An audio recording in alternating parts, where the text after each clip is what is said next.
It's my pleasure to welcome the president of the Extreme Fighting Championship, Cairo Howarth. Cairo, thanks very much for your time. Let's talk about EFC, the Extreme Fighting Championship. Give us an idea of why you think it's been so successful. I think there's quite a few factors that come in. I think the sport itself is just really fun to watch and easy to understand. It's not complicated.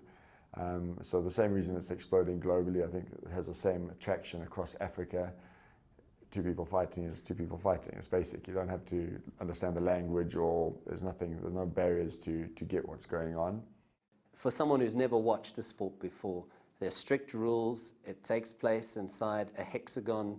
I mean, it's very strict as the approach towards the fighting, the rules, and the fighters themselves. The athletes are exceptionally high caliber athletes. The kind of training that they do to get to the EFC level is unbelievable. You know, you look at everyone aspires or looks up to Olympians, which are great athletes. But you look at an Olympian in judo, or an Olympian boxer, or Olympian taekwondo, or Olympian wrestler.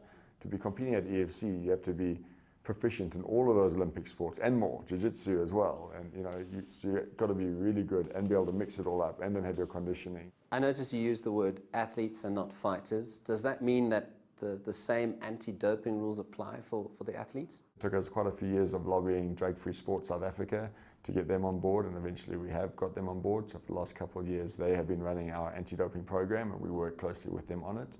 And it's been brilliant for us. It's great. In the end, there needs to be level playing fields, and the only way you can do that is to try have as little doping as possible. We're realistic with it. We understand that in all sport, professional sport, it is a thing.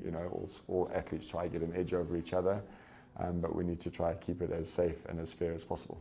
I mean, in terms of viewership, I know you've got a viewership across Africa, but in South Africa, what's the numbers like in terms of people watching the EFC? This year's been phenomenal for us. We've had new TV partnerships, and we've had over 20 million unique South Africans watching EFC on TV in South Africa alone this year. So that's over 1 in 3 people in the country has watched EFC, and that makes EFC the second most watched sport in the country after football. So it's been fantastic for us, amazing, and we're hoping to replicate that across Africa. I know that you do have a lot of female athletes who are contesting at the moment, but is that sort of an area you would like to grow? Yeah, for sure. I think from a viewership point of view as well, we are slightly male skewed overall, and our feeling is this kind of content is should be broader appealing, more broadly appealing. We want to be the second most watched sport across the continent. And in order to do that, we want to get the female audience, watching more as well. Could we see in the near future the EFC in a place like Angola, Kenya, somewhere else like that? Definitely, most definitely. We're in chats we actually got very close with Angola a couple of years back. We're working on it again now, working on Nigeria, working on DRC at the moment. So it's definitely in the pipeline for us. It's where we want to be. We just want to make sure that we do it right. Cairo, thank you very much for your time. Good luck for EFC 66, the last event of the year happening. Have a fantastic festive season, and all the best for 2018. Awesome. Thanks, Sias.